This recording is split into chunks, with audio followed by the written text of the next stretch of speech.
गौ सेवा को बढ़ावा देने की मुहिम कहें या धार्मिक आस्था और सेवा का संगम, बेसहारा गौवंश के संरक्षण की मिसाल प्रस्तुत कर कांग्रेस के राष्ट्रीय प्रवक्ता एवं ठेव कुमारसैन के विधायक कुलदीप सिंह राठौर ने एक प्रेरक पहल की है। बेसहारा गौवंश के संरक्षण और गौशाला के निर्माण को लेकर आज हम राठौर जी से एक खास बातचीत करना चाहेंगे। राठौर जी, हिमालयन डिजिटल मीडिया पर आपका स्वागत है। जी, बहुत बहुत धन्यवाद। आपने एक बहुत बड़ी पहल की है गौशाला निर्माण की। अब ये जो गौशाला निर्माण के पीछे की क्या प्रेरणा है और जो कुमारसैन में आप गौशाला निर्माण का जो आप ये विचार कहाँ से आया है और इस पहल के पीछे कोई व्यक्तिगत या सामाजिक अनुभव है जिसने आपको गौशाला निर्माण के लिए प्रेरित किया? देखिए, अगर आप प्रेरणा की बात कहें तो मेरे स्वर्गीय पिताजी जो है वो वेटनरी में काम करते थे। मैंने देखा कि रिटायर होने के बाद वो हमारे घर में खुद गाय थी, बहुत देखभाल करते थे और आसपास गांव में जब भी गाय बीमार होती थी या कोई और समस्या आती थी तो खुद जाकर इलाज करते थे। तो वो भी मेरे मन में एक बात थी और मैंने ये भी देखा कि जब भी हम सफ़र करते हैं रास्ते में जो गौवंश है वो धक्के खाते नज़र आता है और कई बार हमने वो मंजर भी देखा कि सड़कों के किनारे गाय घायल अवस्था में पड़ी। तो बहुत दुख होता था कि क्या आज समाज की सोच ऐसी हो गई है कि हम गौवंश और ख़ासकर हमारा जो सनातन धर्म है, हम गाय को माता कहते हैं, हमने जो है बेसहारा छोड़ दिया। और मैं कभी जो भी हमारा गौवंश है जो सड़कों में घूमता है, मैं कभी आवारा नहीं कहता। वो आवारा नहीं है, उनका तो त्याग हमने किया। तो मुझे लगा कहीं ना कहीं हमें जो है इसके लिए कुछ करने की ज़रूरत है।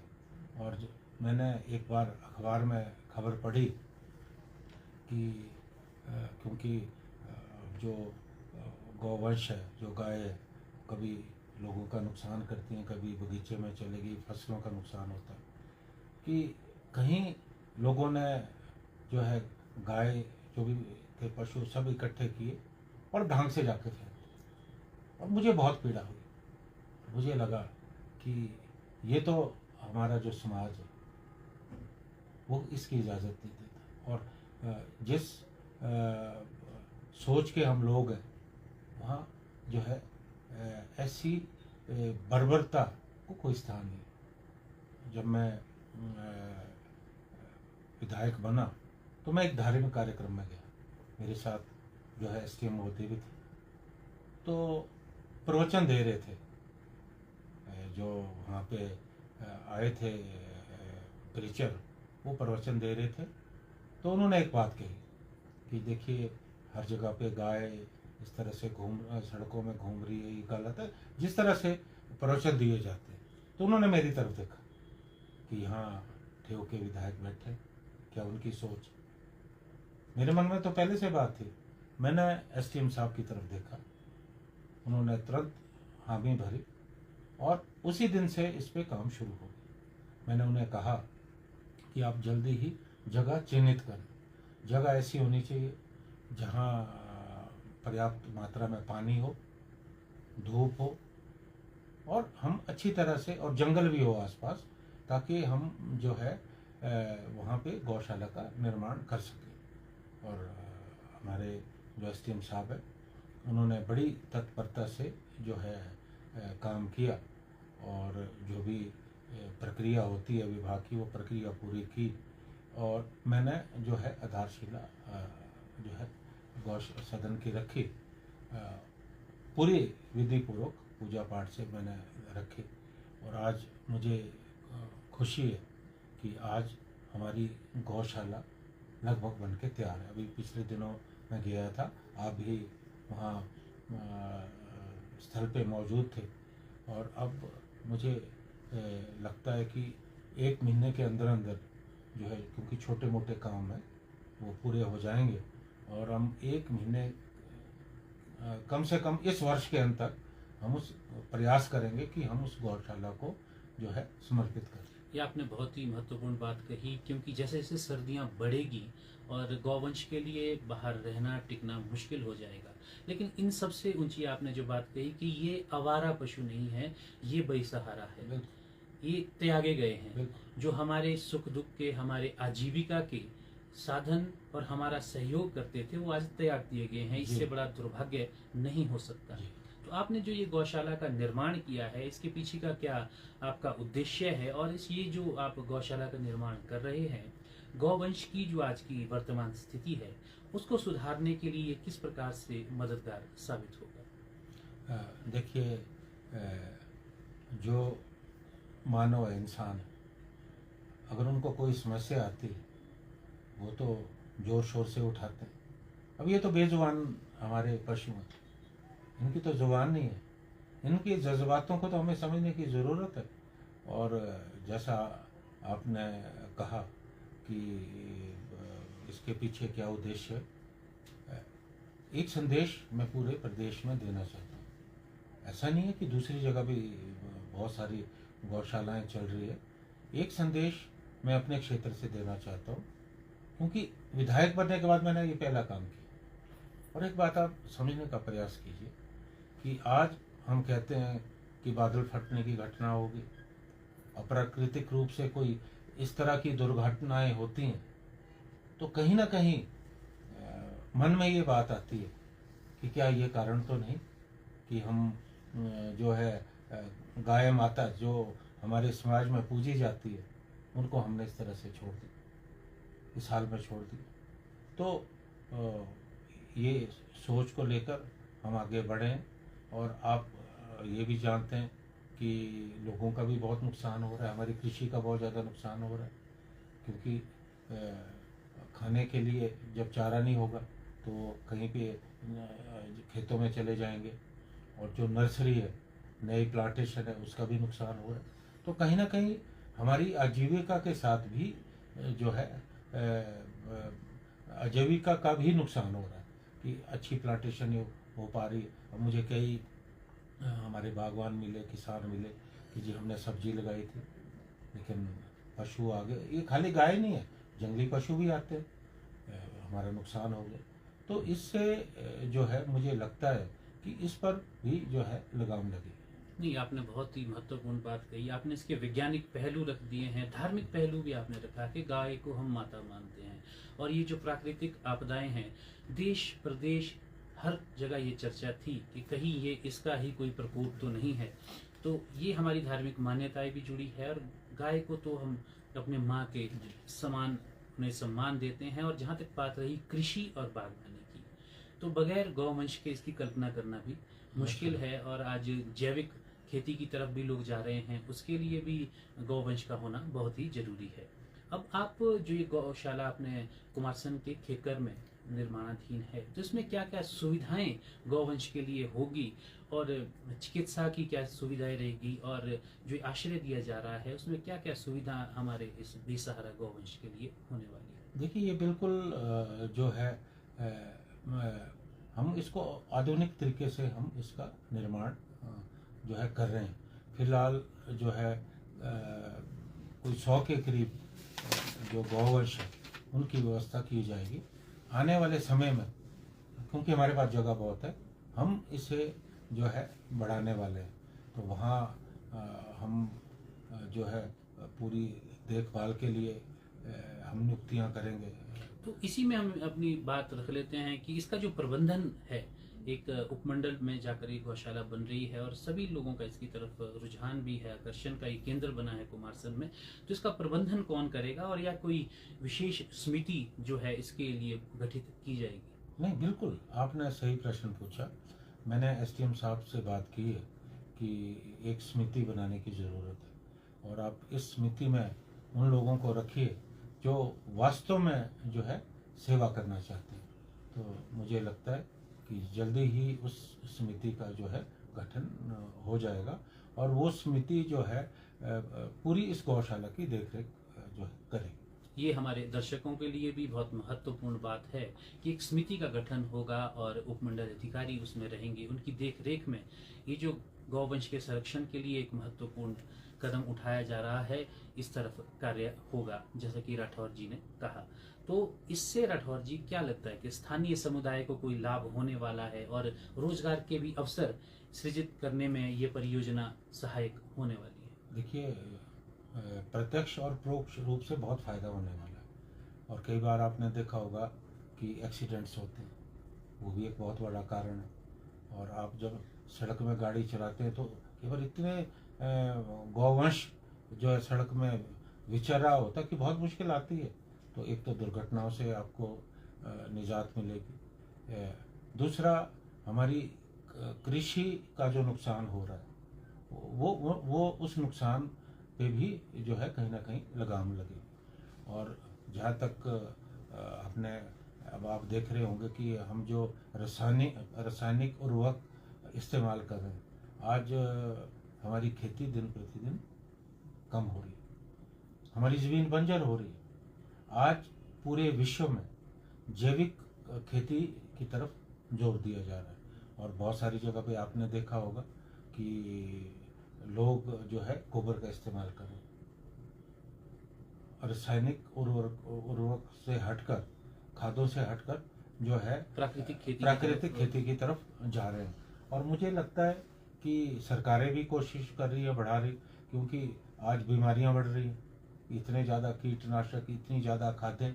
और मैं एक बात और कहना चाहता हूँ कि जिस तरह से हम इन रासायनिक खादों का प्रयोग कर रहे हैं, कहीं ना कहीं ज़मीन में जा रही, हमारा जो भूतल जहाँ हमारा पानी है वो भी जो है संक्रमित हो रहा है। और एक बहुत चिंता का विषय कि बहुत सारी जगह पे हमने देखा कि कैंसर के पेशेंट बढ़ रहे हैं। उसका कारण यही है कि वो जो रासायनिक खाद है, वो जो जहर है, स्प्रे हम कर रहे हैं, उसका नुकसान हो रहा है। तो हमें कहीं ना कहीं आने वाले समय में जो है प्राकृतिक और जैविक खेती की तरफ जाने की ज़रूरत है। तो हमारा जितना भी वहाँ गाय का गोबर इकट्ठा होगा, उसका हम जो है जैविक खाद हम बनाएंगे, क्योंकि लोगों को बहुत महंगी पड़ती है, दूर दूर से लानी पड़ती है। तो खाद अगर होगी तो निश्चित तौर पे किसानों को भी फायदा होगा, और जो आय होगी उसको हम अपनी गौशाला के प्रबंधन में हम उसको खर्च कर सकते हैं। ये आपने बहुत ही महत्वपूर्ण बात कही है कि जैविक खेती की तरफ बढ़ना पड़ेगा और प्राकृतिक खेती की तरफ बढ़ना पड़ेगा। आज के स्वास्थ्य के साथ खिलवाड़ हो रहा है। वर्तमान में कैंसर के पेशेंट्स बढ़ रहे हैं, अनेकों ऐसी बीमारियां हैं कि बहुत ही कम उम्र में लोग ऐसी बीमारियों से ग्रसित हो रहे हैं जो लगता नहीं है कि उस उम्र के साथ उन्हें घेर सकती है। और उस सब के पीछे है हमारा खान पान, जिसके पीछे आपने कहा कि रासायनिक खेती के कारण ये सब कुछ हो रहा है। इसलिए जैविक खेती और प्राकृतिक खेती की तरफ हमें जाना होगा।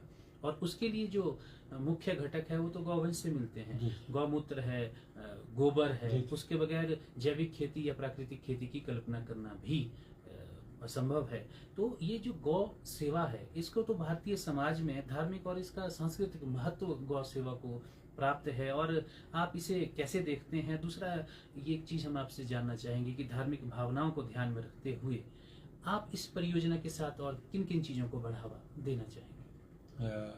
देखिए, ये तो है ही है कि हमारी आस्था है, और मुझे तो इस बात की खुशी है कि एक संदेश हम जो है पूरे प्रदेश में भेजेंगे।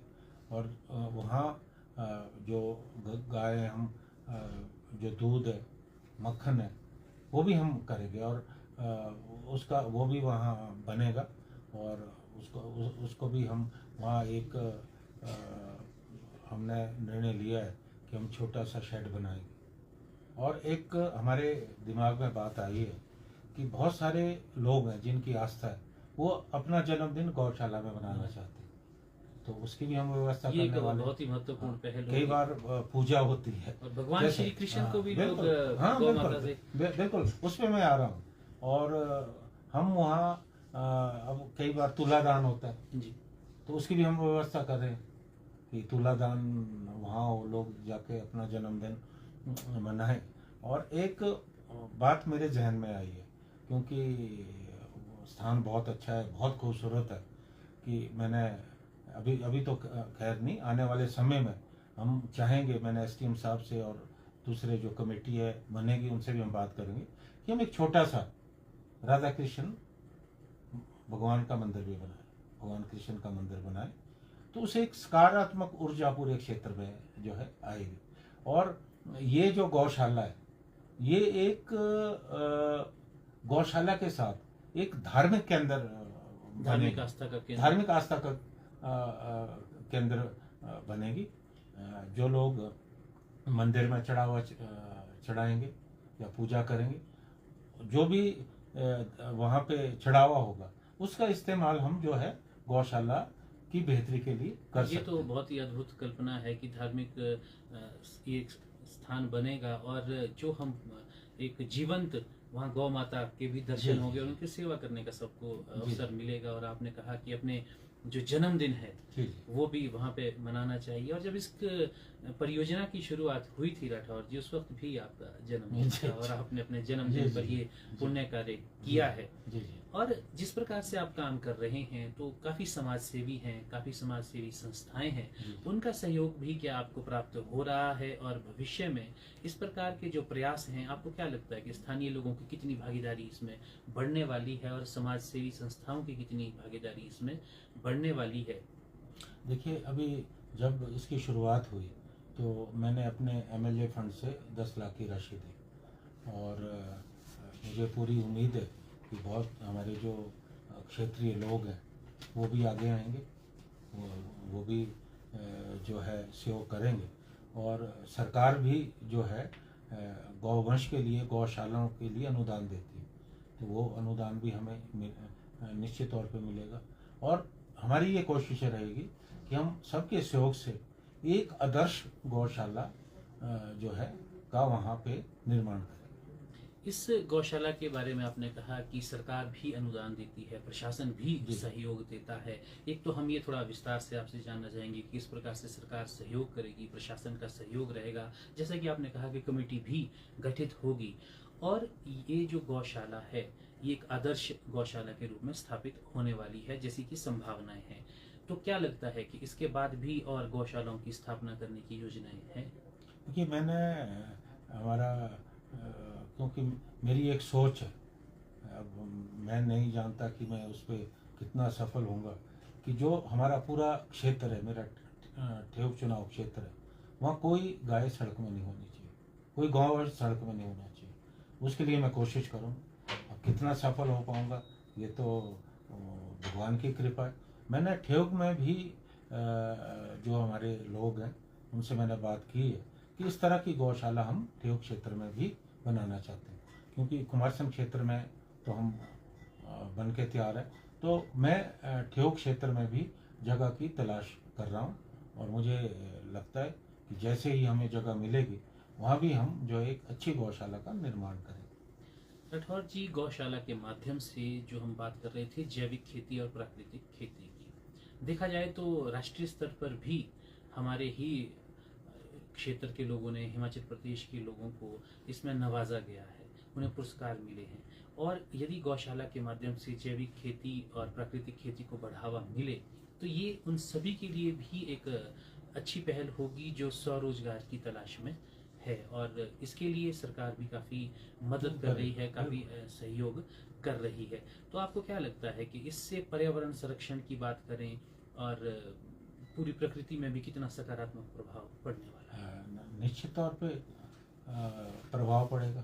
देखिए, जहाँ पे सकारात्मक ऊर्जा होती है, पॉजिटिविटी होती है, वहाँ लोगों की सोच बदलती है। आप ये तो क्योंकि हमने तो बचपन में हम तो गांव में रहे। अब आप गाय के पास बैठे, आप गाय पे हाथ ये वैज्ञानिक तथ्य है, आप प्रमाणित, हाँ प्रमाणित है ये। आप गाय पे हाथ लगाएं, आप छुएं, आपको एक ऐसी ऊर्जा मिलेगी जिसकी आपने सोचा नहीं होगा। तो एक वो ऊर्जा भी जो है एटमॉस्फेयर में, वातावरण में होगी, तो निश्चित तौर पे सोच भी बदलेगी। तो मुझे लगता है कि ये एक मील का पत्थर स्थापित होगी। और हमारा जो ये प्रयास है हमने शुरू किया है, इसमें जहाँ हमें जन सहयोग मिलेगा वहाँ हमें जो है प्रभु का भी आशीर्वाद मिलेगा और तमाम उन लोगों को मिलेगा जो हम भी उसमें भागीदार होंगे, जो जाकर वहाँ पर उस गौशाला में जो है मदद जो है करेंगे, किसी भी रूप में मदद करेंगे। और बड़ी एक बात और मैं बता रहा हूँ कि there will be total transparency, पूरी पारदर्शिता हो, क्योंकि बहुत सारी जगह पे मैंने सुना है कि वहाँ पे धंधा हो गया है ना, कि गाय के नाम पे आप गोधन के नाम पे चंदा वसूल कर रहे हो और उसका दुरुपयोग होता है। तो आपको पता है जो मेरी सोच है, जो मेरी नेचर है, ऐसा होने वाला नहीं है कि पूरी की पूरी जो है ट्रांसपेरेंसी होगी और इस कमेटी में वही लोग होंगे जो समर्पित होंगे जो है गौ सेवा के। ये आपने सबसे महत्वपूर्ण बात कही कि हर जगह धांधली हो जाती है, भ्रष्टाचार हो जाता है। पहल एक सकारात्मक होती है लेकिन उसके रास्ते बाद में बिखर जाते हैं। तो राठौर जी जैसे आप एक स्पष्टवादी ईमानदार छवि के नेता हैं और हिमाचल के एक बड़े नेता हैं और सभी आपके इन विचारों से प्रभावित रहते हैं, पक्ष है विपक्ष है। लेकिन आप इस वक्त अपने ही विधानसभा क्षेत्र के कुमारसैन उपमंडल में एक आदर्श गौशाला स्थापित कर रहे हैं। तो आप ऐसा क्या करने वाले हैं कि संचालन और प्रबंधन में ऐसी क्या दीर्घकालीन योजनाएं बनाएंगे जो पूरे प्रदेश के लिए आदर्श स्थापित हो, और क्या लगता है उसका अनुसरण करते हुए पूरे प्रदेश के अलग अलग कोने में भी इस प्रकार की गौशालाओं का निर्माण हो? इसके लिए आप क्या योजना लेके चल रहे हैं? देखिए, जब हमारी कमेटी बनेगी तो उस कमेटी में जो भी सदस्य बनेंगे उनसे हम बातचीत करेंगे। अभी तो मेरी सोच है या चंद लोगों की सोच है, उनके विचारों को भी हम समाहित करेंगे और हम बैठ के एक एजेंडा बनाएंगे कि हमें किस तरह से इस गौशाला को चलाना है। हो सकता है कि उनमें से बहुत सारे ऐसे सदस्य हों जिनकी और अच्छी सोच हो, तो उस सोच को लेकर हम जो है चलेंगे और एक संदेश पूरे प्रदेश में देंगे। देखिए, राजनीति बड़ा शुष्क विषय और मैं हमेशा कहता हूँ कि मेरी सोच एक आम राजनेता की तरह नहीं है। आई डोंट बिलीव इन कि एक दूसरे की टांगे खींच रहे हैं, एक दूसरे के खिलाफ बयान दे रहे हैं, षड्यंत्र हो रहे हैं, कुर्सी के लिए मार धाड़ हो रही है। ये चीज़ें जो है मुझे स्वीकार नहीं। अगर हमें लोगों ने चुनकर भेजा है तो हमें एक स्पष्ट सोच के साथ एक नेक नियत से हमें काम करने की ज़रूरत है। और मैंने ये देखा है कि जो भी मैं काम बीड़ा उठाता हूँ, शुरू में लगता है बहुत मुश्किल है, लेकिन ना जाने कहाँ से ऐसी ऊर्जा आती है और कहाँ से साधन खुद पैदा हो जाते हैं। तो मैंने ये देखा है कि ये मैं अपने ऊपर जो बात हुई है वो मैं कहना चाहता हूँ कि जब आप साफ दिल से नेक नियत से कोई काम करें, आपके रास्ते खुद बनते हैं। और हम जो ये मानव सेवा के साथ हम जो ये सेवा जो है करने जा रहे हैं, तो अपने आप में ये एक अच्छी पहल है। और मैं ये भी चाहूँगा कि हमारे जो दूसरे क्षेत्र है वहाँ भी हम इस तरह की गौशालाएं बने ताकि पूरे प्रदेश में एक पॉजिटिविटी का माहौल बने। राठौर जी, जो हमारे युवा हैं और या हमारे समाज के जो अन्य वर्ग है वो सब गौ सेवा से जुड़े, इस प्रकार की परियोजनाओं से जुड़े, इसके लिए आपकी क्या योजना है? देखिए, बहुत सारे मैंने अभी देखे, ऐसा नहीं है, मैंने अभी अपने क्षेत्र में भी देखा कि जब पिछली बार सर्दियाँ थी तो मुझे कई युवाओं ने फ़ोन किए कि सर आप थोड़ा एडमिनिस्ट्रेशन को बोलिए कि हम उन्होंने छोटे छोटे शेड बनाए, और क्योंकि सर्दियों में चारे की बहुत समस्या होती है।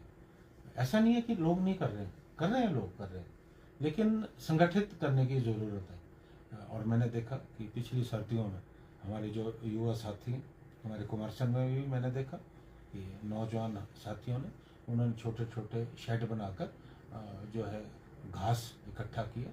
तो बहुत सारे लोगों की भावना है।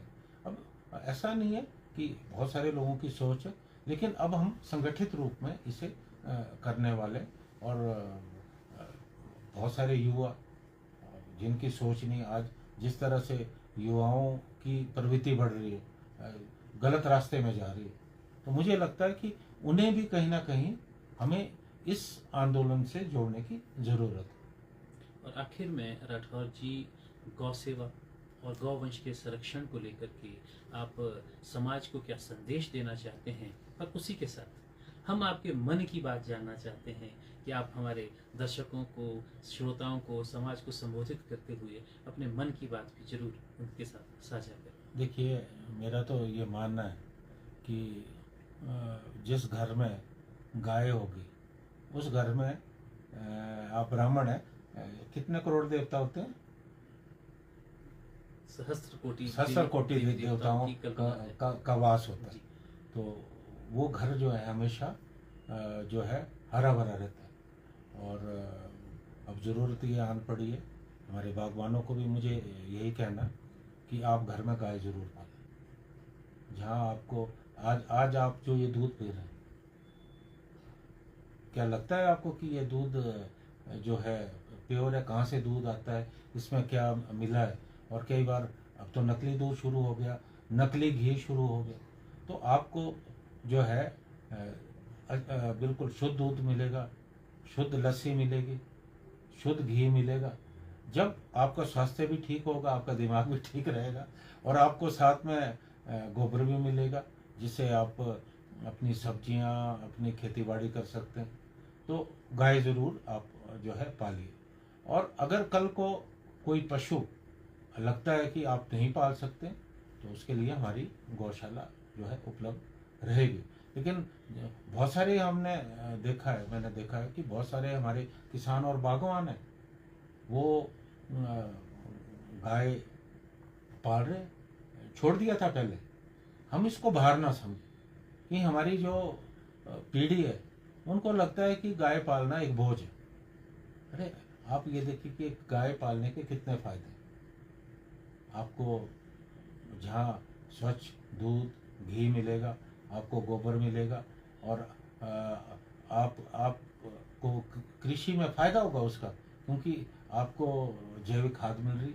तो मेरा एक तो संदेश ये रहेगा सभी किसानों, हमारे बागवानों को, कि बजाय इसके कि हम रासायनिक खादों पर निर्भर हो, हमें जो है गाय पालने की ज़रूरत है।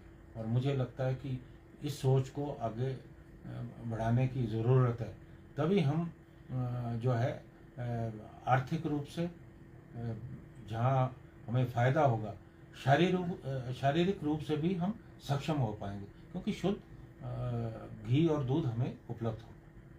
ये बहुत ही महत्वपूर्ण है कि यदि हम अपना स्वास्थ्य अच्छा रखना चाहते हैं, एक लंबा जीवन जीना चाहते हैं, उसके लिए स्वास्थ्य, एक शुद्ध जलवायु, एक अच्छा वातावरण और अच्छा खान पान जरूरी है, जिसके लिए प्राकृतिक खेती और जैविक खेती की तरफ जाना पड़ेगा। और उसके लिए सबसे महत्वपूर्ण है गौवंश, और गौवंश के बगैर इसकी कल्पना नहीं की जा सकती।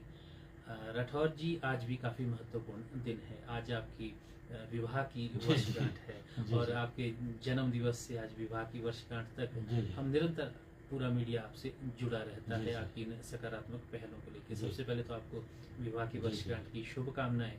और हिमालयन डिजिटल मीडिया यही चाहेगा कि इसी प्रकार की सकारात्मक ऊर्जा आपके अंदर बनी रहे, और आप हिमाचल प्रदेश में जो गौवंश के लिए, एक गौ संरक्षण के लिए नेक कार्य कर रहे हैं, उसी से प्रेरित होकर प्रदेश के कोने कोने में गौशाला का निर्माण हो और गौवंश के लिए लोग वास्तविक रूप से सामने आए।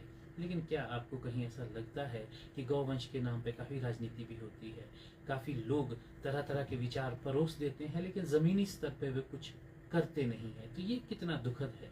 नहीं, देखिए, बोलने और करने में बहुत अंतर है। अब जो खाली बोलते हैं, करते नहीं, वो भी लोग, समाज जो इस बात को महसूस करते हैं। और एक बात मैं कहना चाहता हूँ, ये नहीं कि मैं आपके मुंह पे बात कह रहा हूँ, कि आप का जो चैनल है, आप ऐसे मुद्दों को उठाते हैं जो समाज से जुड़े। बहुत सारे चैनल हैं। अब मैं तो कांग्रेस पार्टी का प्रवक्ता भी हूँ, राष्ट्रीय प्रवक्ता भी हूँ। वो प्रश्न पूछेंगे जहाँ ठीक है राजनीतिक प्रश्न पूछते हैं, लेकिन उससे हटके आप कर रहे हैं, ये ठीक है। आप पॉलिटिकल क्वेश्चन भी पूछते हैं। अब यहाँ तो चैनल्स में मैंने बहुत सारी जगह पे देखा है कि वो नमक मिर्च लगाने वाली बात है कि मैं ज़्यादा इस पर टिप्पणी नहीं करना चाहता, लेकिन मेरी मीडिया से ये भी अपील रहेगी, जिस तरह से आप उठा रहे हैं कि बहुत सारी समाज में हमारी समस्या है, पर्यावरण को लेके हमारी समस्या, नशे को लेके बहुत ज़्यादा समस्या है, और जिस तरह से लगातार हमारे जो सोशल मीडिया का फायदे के बजाय नुकसान होना शुरू, बहुत सारी समस्या है। और सही रूप से मुझे लगता है कि मीडिया का एक ये भी रोल होना चाहिए कि एक राजनीतिक पक्ष के साथ वो सामाजिक पक्ष को भी समझे, और जो बात समाज के हक में है, समाज के हित में उनको उठाएं। और मैं तो आपको बधाई देना चाहता हूँ कि आप मेरे क्षेत्र से हैं, अच्छे लेखक भी हैं, और आपकी एक बहुत अच्छी सोच है, और आप जैसे लोग ही मुझ जैसे लोगों को प्रेरित करते हैं, और हम एक अच्छी सोच के साथ एक अच्छे समाज को निर्माण करने का प्रयास करें।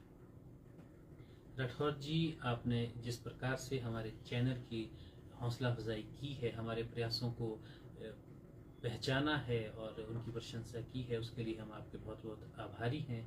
और आज आपने गौवंश पर इस महत्वपूर्ण चर्चा में हमारे साथ बातचीत की और अपना समय हमें दिया। आपका बहुत बहुत धन्यवाद। बहुत बहुत धन्यवाद।